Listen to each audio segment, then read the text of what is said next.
Assalamualaikum warahmatullahi wabarakatuh. Selamat pagi untuk kita semua.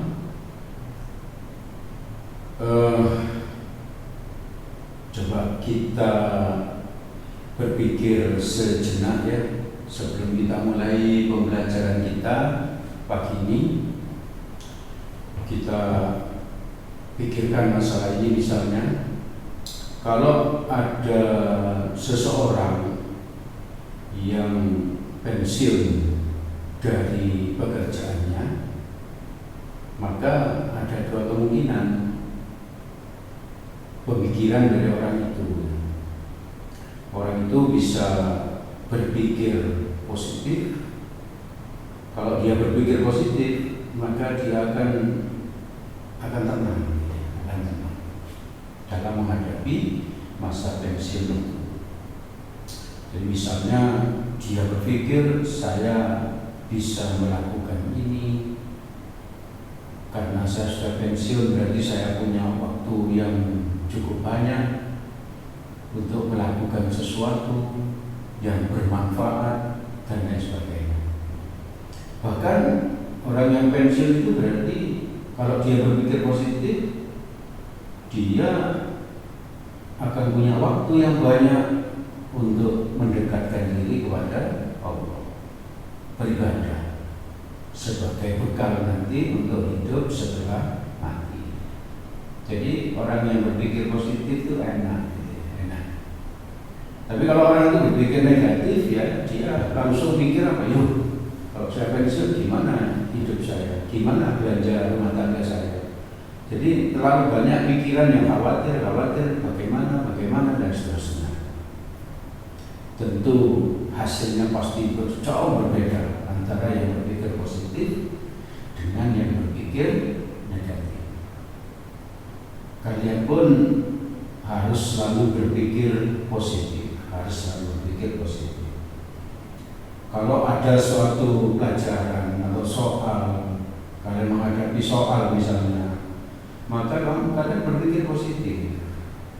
Berpikir positifnya bagaimana? Saya sudah mempelajari ini, maka saya pasti bisa. Jadi selalu berpikir positif. Kalau berpikir negatif, kok sulit langsung begitu. Karena bilang sulit ya sudah. Berarti apa? Berarti tidak mungkin dia bisa. Kenapa? Dia sudah bilang sulit duluan. Tidak ada rasa percaya diri akhirnya. Maka hidup ini perlu berpikir positif. Dampaknya bisa luar biasa. Minimal kamu bisa sehat, minimal kamu bisa berhubungan sosial dengan baik dengan orang lainnya, dan kamu bisa sukses. Bahkan suksesnya itu dunia dan akhirat. Ayo berpikir positif. Baik, saya lanjutkan materi pembelajaran kita di ASC Channel. ASC Channel juga ada yang singkatannya Pak Ayah Samsul Cerdas. Oke, nama apa? Memang Ayah Samsul itu cerdas. Dan anak-anak memang banyak yang memanggil saya Ayah. Karena apa? Karena mereka itu begitu dekat dengan saya. Baik, ini kita lanjut tentang permutasi.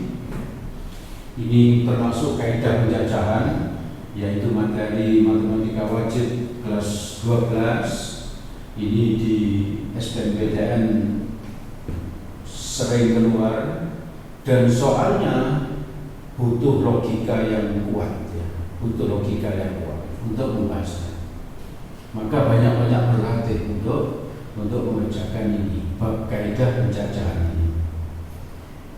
Yang lalu kita sudah membahas tentang pengaturan pengisian tempat, aturan pengisian tempat, yang kedua kombinasi, sekarang tentang permutasi. Permutasi susunan dari beberapa unsur dengan memperhatikan urutan. Kalau kamu kesulitan mengartikan dari definisi ini, saya suka membuat definisi sederhana, kalimat-kalimat sederhana yang membuat siswa mudah memahami. Coba kalau saya kasih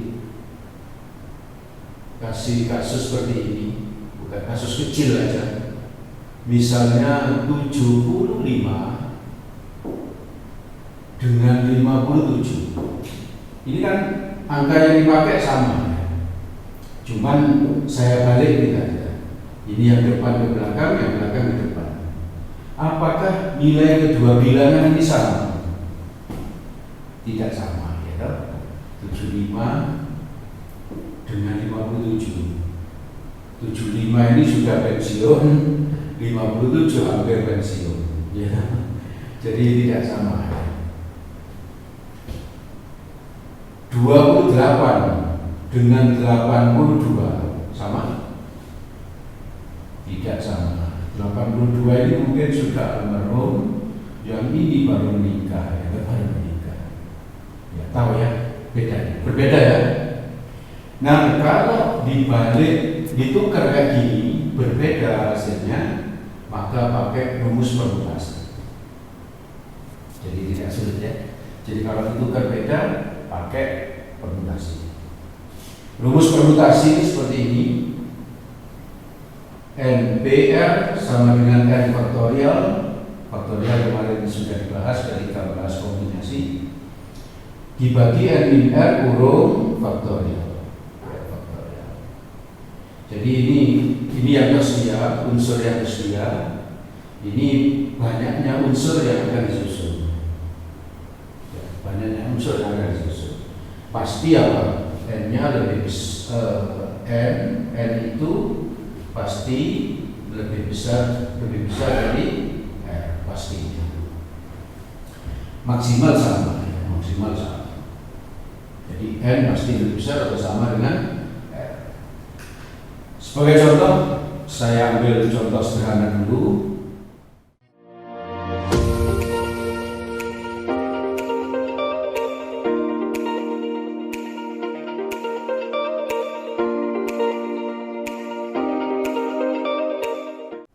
Dari angka-angka 1, 2, 3, 4, 5, 6, dan 7, susunlah bilangan terdiri dari 3 angka berbeda. Maka hitunglah banyaknya bilangan yang mungkin dibuat. Kamu tahu bedanya angka dengan bilangan? Angka itu langsung contoh aja agar tidak sulit. Angka itu bagaimana contohnya? Ada berapa angka di dunia ini? Banyak. Kok bisa? Angka itu cuma 10. Yaitu apa? 0, 1, 2, 3, 4 sampai 9. Ada 10. Itu namanya angka. Kalau 11 itu bukan angka, tapi bilangan. Bilangan. Jadi bilangan itu bisa terdiri dari 1 angka, bisa terdiri dari 2 angka kalau puluhan, bisa terdiri dari 3 angka kalau ratusan, 4 angka kalau ribuan, dan seterusnya. Jadi bilangan itu adalah apa? Ya, bilangan itu disusun dari beberapa angka. Kalau angka cuma 10 ya, 0, 1, 2 sampai 9. Ini tersedia angka-angka 1 sampai 7 disediakan di soalnya. Lalu kamu disuruh membuat bilangan terdiri dari 3 angka berbeda. Maka hitunglah banyaknya bilangan yang mungkin dibuat. Angka berbeda berarti ABC berbeda nanti, nggak boleh sama ya. Berarti ini karena 3 merupakan bilangan ratusan ya. Kalau angka 123 dengan 213 sama? Tidak sama, maka memakai permutasi. Banyaknya angka yang tersedia berapa? 1, 2, 3, 4, 5, 6, 7. Berarti N-nya 7. N-nya 7, R-nya 3. Dari mana ini? 1, 2, 3. Maka pakai rumus ini. Menjadi apa ini? 7 permutasi 3. Berarti sama dengan 7 faktorial 7 min 3 faktorial. Nah, ini 7 min 3 berapa? 4 faktorial ya. Maka yang atas nanti kita urai dan berhenti di 4 faktorial menjadi gini: 7, 6, 5 kali 4 faktorial dibagi 4 faktorial, sehingga ini saya cari 7 kali 6 kali 5 berapa? Ayo cepat, nggak usah pakai kalkulator, mencoba gitu. Apa? 7 kali 3 berapa? 21, berarti 210, itu aja selesai. Nggak usah pakai kalkulator. Otak kita dipercepat. Kita latih nggak pakai kalkulator terus. Kita latih ya. Sehingga otak kita tidak manja, cepat sekali. Kenapa kok bisa cepat? Ya cepat tuh saya. Kenapa kok cepat? Saya hitungnya gini tadi, 7 kali 3 kali 2 kali 5 gitu. Ini kami tak jadikan 3 kali 2, sehingga ini 10. Ini 21 dengan 10 berarti 210. Itu cepat gitu. Oke ya, kalau kamu banyak latihan maka kamu akan juga cepat. Matematik itu banyak berlatih dan minum titik-titik ya biar cerdas ya. Gak usah disebut nanti iklannya. Gak usah disebut. Jadi banyak berlatih dan minum titik-titik. Bisa ya? Oke. Gampang, mudah. Ada cara lain untuk mengerjakan soal ini. Cara lainnya seperti berikut ini. Kalau kita jelaskan, itu ada tabel itu. Jadi kita buat tabel ratusan yang ini, ratusan, puluhan yang ini, satuan yang ini ya. Pada 100-an bisa diisi oleh 7 angka. Kenapa? Karena tersedia 7, karena n-nya 7. Jadi semua angka bisa mengisi ratusan. Berarti di ratusan itu bisa diisi dengan 7 cara. Kita sampai sendiri nama begitu. Puluhannya diisi oleh berapa? 7 kurangi 1. Kenapa 7 kurangi 1? Karena yang satu angka sudah dipakai di ratusan. Itu perhatikan tabel itu. 7 min 1 angka. Berarti di puluhan itu bisa diisi oleh 6 angka. Ya. Ini kalau melihat ini 7 kali 6 sudah. Ini ratusan, ini puluhan. Dan di satuannya bisa diisi oleh berapa? 7. Perhatikan tabel. 7 min 1 min 1 lagi. Min 1 itu menunjukkan apa? Satu pertama itu angka yang sudah mengisi ratusan, dan satu angka kedua angka yang mengisi puluhan. Sehingga tinggal 7 min 1 min 1 berarti 5. Ini 5. Sehingga nanti ratusan kali puluhan kali satuan. Hasilnya sama. Untuk soal-soal yang permutasi, kalau di SBMPTN saya lebih menyarankan cara yang lain ini ya. Lebih memakai tabel dibandingkan kalau menggunakan rumus ini. Karena apa? Karena yang pakai tabel itu biasanya lebih teliti.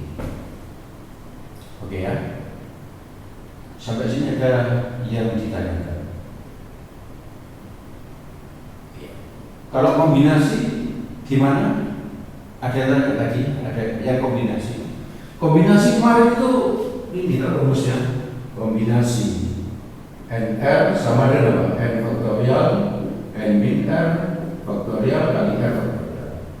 Ini dipakai kalau gimana? Kalau ini tadi kalau ditukar beda. Kalau kombinasi itu kalau ditukar sama.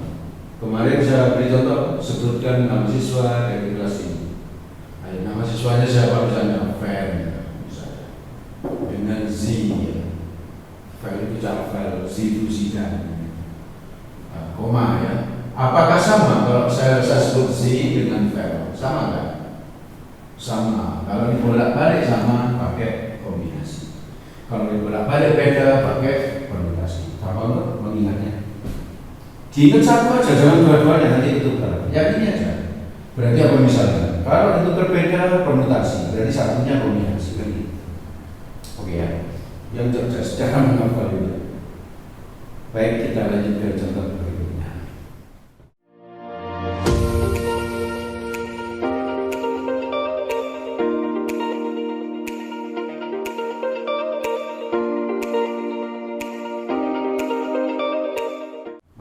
kita lanjut pembahasan kita tentang permutasi.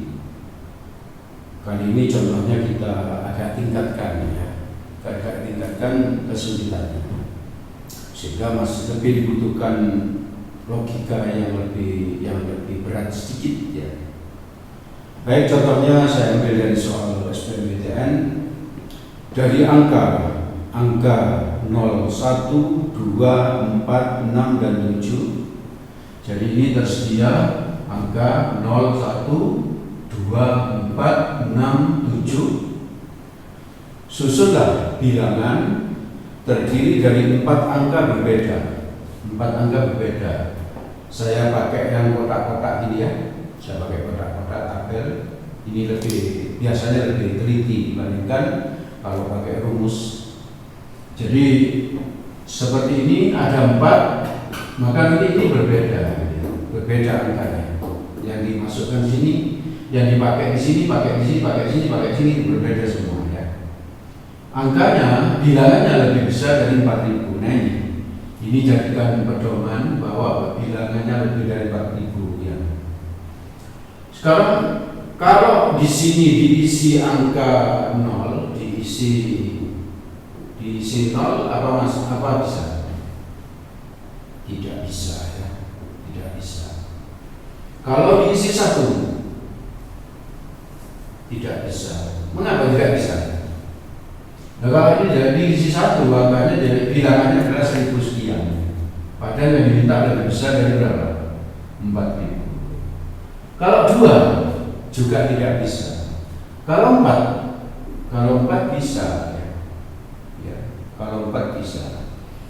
Kenapa? Ini jadi 4.000 sekian. 4 titik-titik berarti 4.000 sekian. Paham ya? 5 nggak ada, 6 bisa nggak? 6 bisa nggak?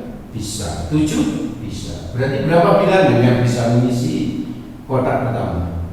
3. Maka di sini saya sebut aja ada 3 cara gitu ya. Maksudnya 3 cara itu apa? 3 bilangan bisa mengisi di sini. Ngerti ya? Jadi nanti banyaknya bilangan bisa langsung banyaknya bilangan. Berarti langsung 3 kali ya. Ini 3 dari sini. Kali berapa kita lihat ya. Di sini berapa cara yang bisa mengisi? Di sini yang bisa mengisi ini banyaknya berapa? 1, 2, 3, 4, 5, 6. Berarti 6 min 1 cara. Berapa 6 min 1 cara itu? 5. Jadi disitu tulis 5 cara. Kenapa kok 6 min 1? Karena 1 sudah dipakai di sini. Bisa dipahami ya? Bisa. Berarti nanti jawabannya bilang adalah 3 kali 5 ya. 5 dari sini. Di sini berapa cara? Lebih cepat sekarang. Berarti 5 dikurangi 1 lagi. Berarti 4 cara. Maka di sini nanti kali 4. Kali 4. Di sini berapa cara? Ini dikurangi 1 lagi. Berapa? 3 cara. Maka di sini kali 3. Ayo cepat-cepat berapa? 5 kali 3 berapa? Berapa? 15. Kali 3 45. Kali 2 9 ya. Betul ya? 3 kali 2 90 berarti 900 ya. Berarti 9. Ayo cepat-cepat. 3 kali 3 berapa? 9 ya. Kali 2 18. Kali 10 180 cara. Jadi kalau ada 5 ini pecah jadi 2 kali 5 10. 3 kali 3 9 kali 2 18. 180 cara. Bisa dipahami ya? Maka lebih teliti kalau pakai kotak ini kalau urusan permutasi. Jadi nanti saya disarankan kalau mengerjakan soal permutasi lebih banyak menggunakan cara seperti ini, lebih sering. Bisa dipahami ya? Oke, kita lanjut permutasi berikutnya, yaitu permutasi dengan beberapa unsur sama. Kalau ada beberapa unsur sama, misalnya apa? Ada misalnya gini bola, dalam kotak ada bola. bola merah ada 3, berarti itu unsur yang sama ada 3, dan seterusnya, dan seterusnya. Jadi kalau ada beberapa unsur sama, permutasi dari beberapa unsur sama, maka rumus ini N ini banyaknya unsur yang akan dipilih. PGN ini banyaknya sama. Unsur pertama sebanyak I, unsur kedua sebanyak I, unsur ketiga sebanyak R, dan seterusnya. Maka permutasinya pakai rumus ini aja, N faktorial, P faktorial, Q faktorial, R faktorial, dan seterusnya kalau masih ada.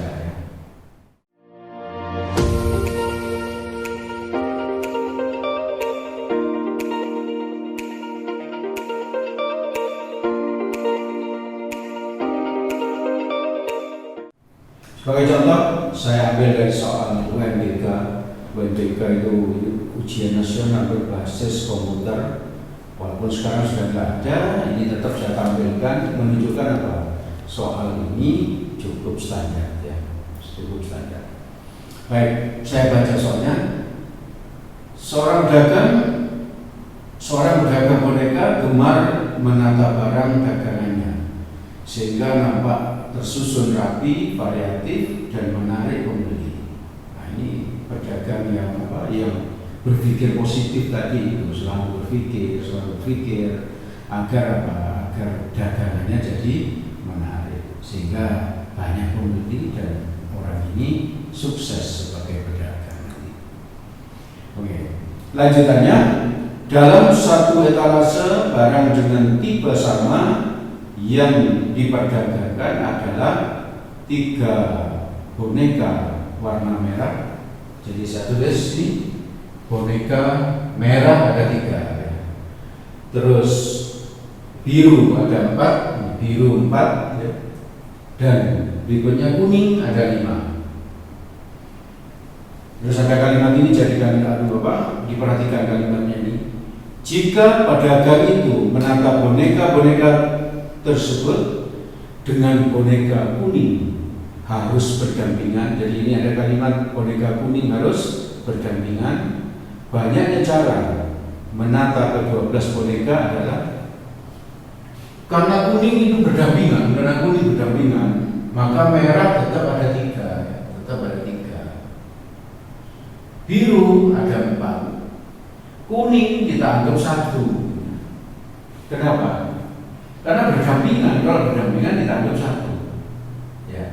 Kalau kata berdampingan ini tidak ada, maka kuliah ini dari datanya. Karena ada data ini, maka kuning dianggap 1. Sehingga ini N-nya berapa? N-nya 3 ditambah 4 ditambah 1, berarti 8, ya.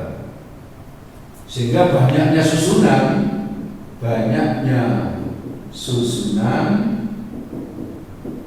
adalah apa?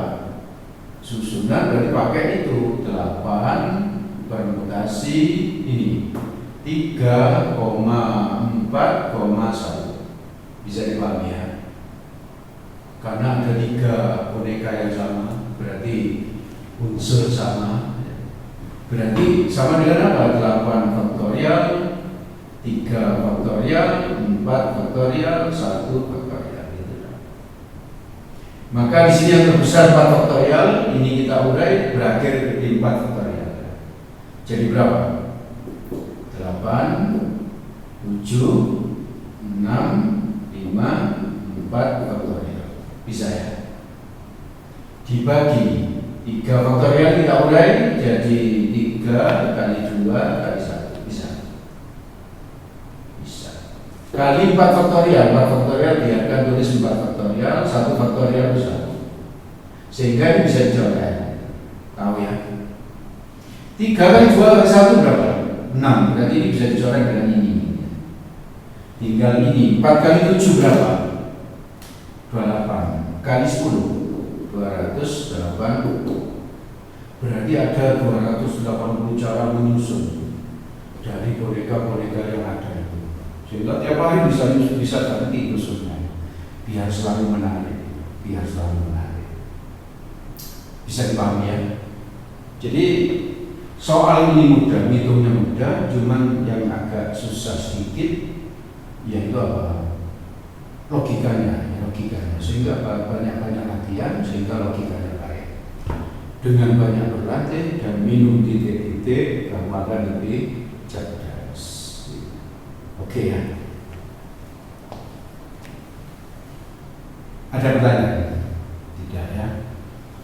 Baik, kita lanjut dengan hal berikutnya.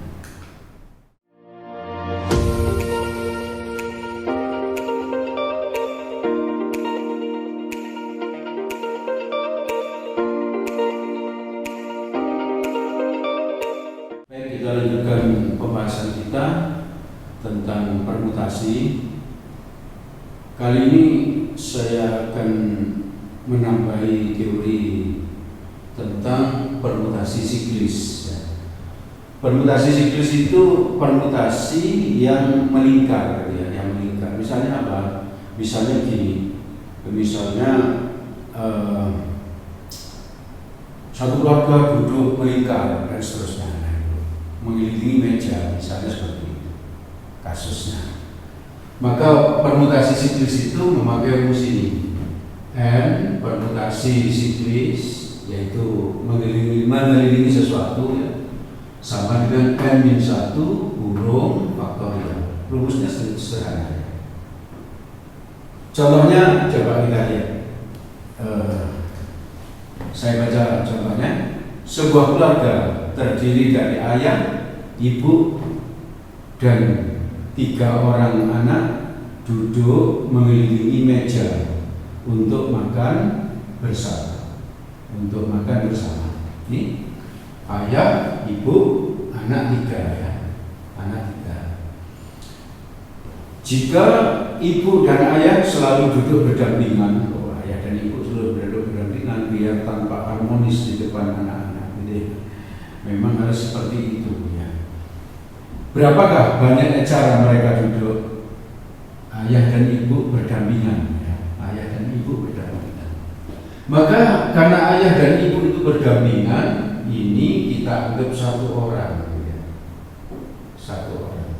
Sehingga totalnya N sama dengan 1 ditambah 3. 1 ditambah 3 sama N. Karena dia berdampingan. Cuman di sini harus teliti. Ayah ibu itu duduknya kan bisa begini. Ayah, ibu duduknya seperti ini dengan ibu, ayah. Ini berarti apa? Ayah di kirinya ibu, sedangkan ini ayah di kanannya ibu. Sama nggak cara duduk seperti ini? Beda. Makanya pakai permutasi. Nah, kenapa kok siklis? Karena mengelilingi meja, duduknya mengelilingi meja. Bisa dipahami ya? Oke. Berarti ini pakai begini 2 kali 4 permutasi siklis. 2 kali ini dari mana? Ini kan ayah ibu ini 1, ibu ayah ini 1 lagi. 1 tambah 1 2. Berarti sama dengan apa? 2 kali 4 min 1 faktorial. 4 min 1 faktorial. 4-nya dari sini. N-nya dikali 4 min 1 faktorial. Tinggal kita hitung biasa ini 2 kali berapa? 4 min 1 berapa? 3. Faktorial berarti langsung tulis gini. 3 kali 2 6. Kali 2 berapa? 12. Jadi ada 12 cara mereka duduk ya. Ada 12 cara mereka duduk. Bisa dipahami ya? Ini tidak sulit, cuman hati-hati kalimat soalnya. Karena kalau tidak hati-hati suka salah. Jadi latihan soal yang banyak, belajar bersama saya terus, ya. Ikuti channel saya. Insya Allah matematika ini menjadi mudah dan indah. Di belakang ada tantangan, kamu coba. Saya kira hari ini cukup sampai sekian saja. Semoga apa yang saya sampaikan ini bermanfaat untuk kalian dan semoga kalian sukses. Assalamualaikum warahmatullahi wabarakatuh.